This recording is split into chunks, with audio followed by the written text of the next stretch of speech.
Okay, so this is the second video that we'll be going through. It's a shorter one.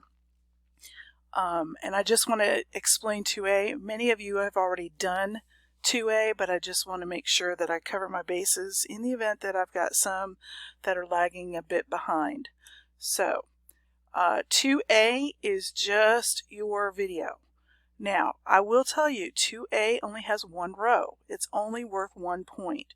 Your video should not take you as much time as the rest of your project. It's only 1 point, and basically it's a real simple point to earn as long as you're organized with all the other parts first. Your video you're not going to be able to do until the very end. So let's take a look at 2A. First of all, from your survival guide in code.org, it gave you, what you're going to be submitting and how you get scores. This is nothing new. I've been talking about this for a while, and I will continue to talk about it going forward. In the Create for 2A, this is the criteria in which the readers are going to be evaluating what you submit. So notice that there are 2 parts to row A for 2A. It's got to have a video that shows your program running at least one of the features of the program submitted. The deal is going to be this: you've got to have a video that is 58 seconds or less so that it can upload to your digital portfolio. The reason why I want it to be 58 seconds or less is because we want to give some wiggle room to the metadata that will be uploaded with it, and you don't want to exceed the 30 megabytes file that needs to be, that your digital portfolio will accept.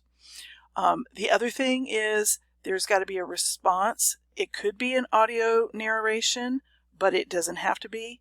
You will have a written response that identifies the purpose of the program, what the program is attempting to do. Please do not confuse purpose with function. Purpose solves a problem. Function tells how it's going to go about solving that problem.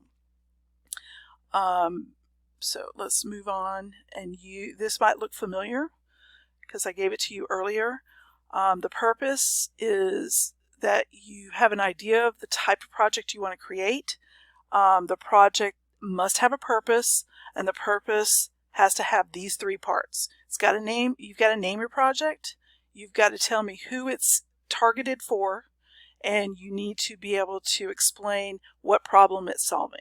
So if you write a sentence that has, my project is a calculator, my project is a game, my project grades averages, for the typical high school student, at-home mom, 5-year-old kid, something along that, to be able to do whatever it is that you want them to be able to do that solves a problem. So my example at the bottom, the project grocery total app is for the average grocery store shopper who needs to keep track of the purchases as things are placed in the cart before going on to the checkout. Now, the reason why I'm putting this in here is I used to be a checkout clerk when I was in high school and college, and there would be times where people would actually come get into the checkout line and realize they were going over their budget, and therefore then they would be giving me back things and I'd have to take it off. If they have this kind of an app, they actually know what their total is going to be before they even come to the checkout line. All right, so we're keeping the end in mind every time we're writing anything down. Your write-up, again, is not going to be handled right now. You just need to get this down into your journal so you have reference when you go to write up your responses. Now, I do want you to have a second sentence or a paragraph or whatever that describes the function. So your function is going to be basically describing how your code is going to solve the purpose, the problem.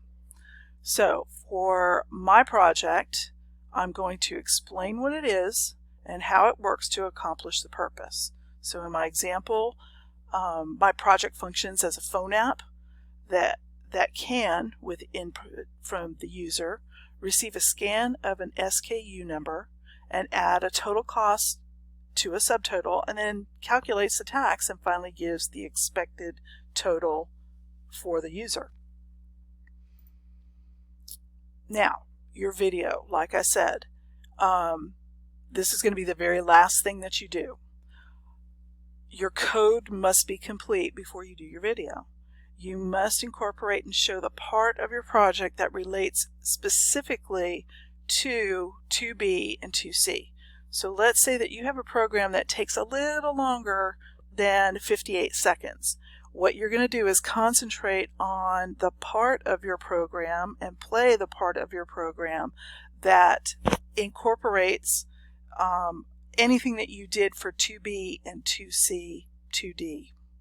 All right, so 58 seconds or less, and it must incorporate those algorithms and abstractions that you talked about, 2B, 2C, and 2D. And again, it's not a requirement to narrate with your video, but if you do, go ahead and prepare a script of all the things that you need to mention in 2A so that you don't forget anything. Now, here is an example of a write-up, and this would make the write-up so easy for a reader to be able to give you the points, because everything is like standing out like a yard sign. So notice how he's stipulated the purpose, the function, the language that they're using, and what they're seeing in the video, and they block it out as if they were separate paragraphs. This makes it so much easier for the reader to not miss anything that they can check off as a means of giving you your point. All right, so that is 2A, and I will post the notes here in Teams. Thanks.